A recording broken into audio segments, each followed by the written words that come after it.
Hello everyone, it's Matt from Akuma Mods, back again with a review of the Creality UW-02. Sorry, I had to think about that for a second because it's an oddball name. Basically, this is Creality's large wash and cure station. Now, the main question is it any good?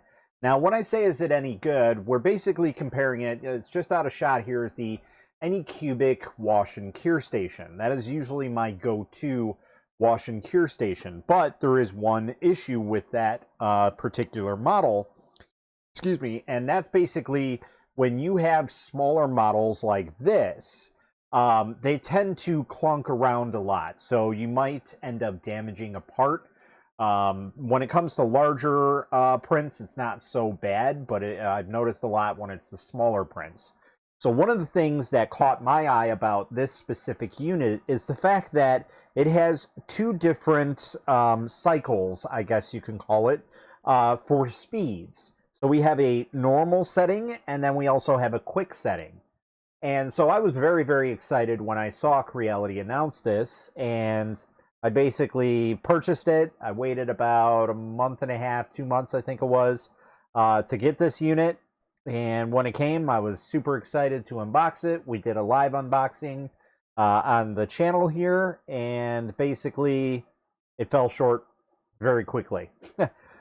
So one of the major issues, or should I say, one of the things that I bought it for was specifically that ability to utilize two different settings. So I can have the normal setting for small parts, and then the quick setting for something that is larger parts, or something that might be of a medium size, or if I'm doing a mixed basket of small and large pieces, I can use the quick setting.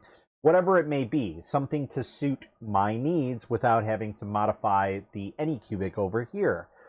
So I set it all up, and basically I did a side-by-side comparison to the Anycubic Wash and Cure Plus and this model, the UW-02.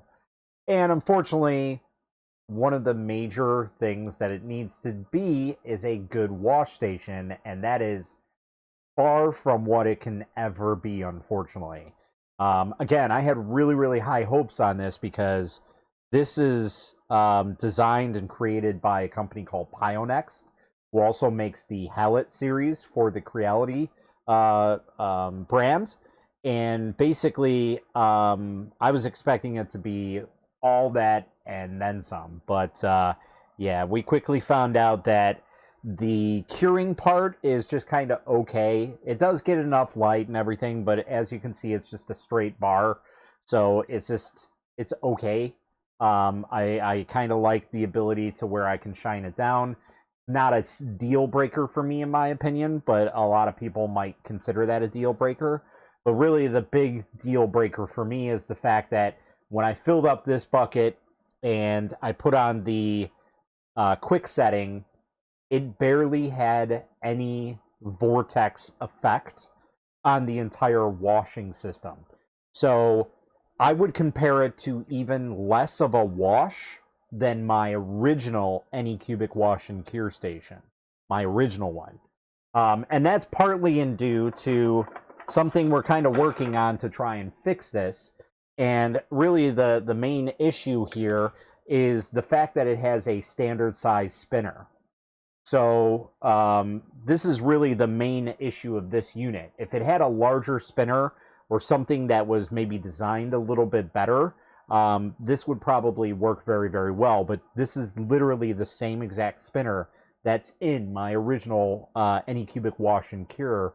And because that's a smaller unit, that actually washes a lot better than this unit does, which is unfortunate. So, like I said, I am working on trying to design something. It's going to be my first actual useful design out there. If somebody wants to, give me some tips or pointers on how to properly design something like this. But basically, I've been looking for other means to replace this. And there are some models out there right now, but I just don't know if they're going to be efficient enough for what I need to use that. But basically, this has a wire mesh protector on it, so we're going to absolutely get rid of that. And we're going to utilize the entire area because it takes it from something that's like this big to something that's like this big. So, you know, like 10 millimeters to 20 millimeters. You know, it's a big difference. So if we can utilize that wash area, then this wash and cure station would basically be unbeatable. But that's one of the downsides is if you get this, it will have to need some modifying, at least with that impeller or propeller, however you guys want to say it. That's one of the major issues that this unit has, basically. And it's unfortunate because, like I said, I had really, really high hopes. It's got a nice large basket in here, and it's really, really nice because it's got nice little handles on the bottom. Like, they kind of thought of everything about this and kind of improved a little bit here and there. But one of the things that they forgot to improve on from the original UW-01 is that impeller. I'm pretty sure that's the exact same impeller that's on the UW-01.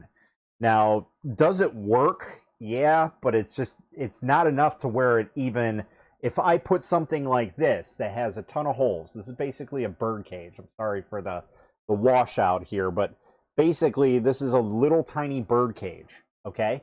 And even if I put that in there, with this filled, it's not going to really do anything. It's just going to sit there.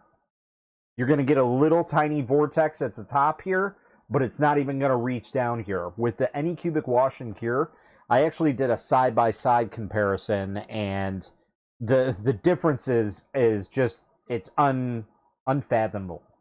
It's basically like putting it Geo Metro versus a Ferrari, if you guys know anything about cars, okay?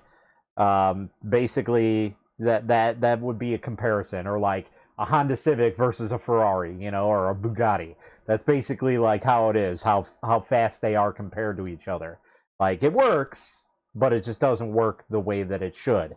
So so that's one of the issues with it. So I can't really suggest this unit as of right now until there is a proper impeller or propeller that comes out on the market. And again, I'm slowly working on it.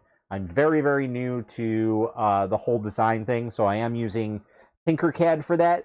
But I already have 2 versions out that I need to do some slight modification because of diameters not fitting certain things. And then we'll go from there. But, you know, pretty much it's designed. It just needs some, you know, slight modifications here and there to fine-tune in those the dimensions properly when you go ahead and you print it out. So yeah, but I don't really suggest it right now out of the box, like I said. So I will leave a link down in the description just in case if you guys want to do that and you want to work on an impeller project. That's perfectly fine. And again, this is kind of as a call out to those who are designers. This would be a perfect time to design a proper impeller. And what would be even cooler is if we designed it to utilize resin, because if you cure resin, it should hold up there pretty well, and we don't have to deal with any FDM printers like this one in the back there. We can just go ahead and print it, wash it, and cure it all in the same time. That would be totally awesome. So, but again, you know, that's completely up to you guys. But that's really all I have to say about it. If you guys got any questions, comments, concerns about the UW-02 by Creality, please go ahead and leave them down below. If you guys like the video, go ahead and give it a thumbs up. And, you know, if you're not subscribed to the channel, go ahead and hit that subscribe button. That helps out in every little way possible. And if you guys are wondering, yes, this is a new camera setup. And yes, this is a new microphone setup. Or there it is. So we are trying to do some upgrades to the channel and make it a little bit better in terms of quality, and our content is going to shift a little bit in terms of how I do videos, or at least we're going to test them out. So stay tuned and for future videos on that. But that's pretty much all I got, guys. I thank you all for watching, and until next time, happy printing.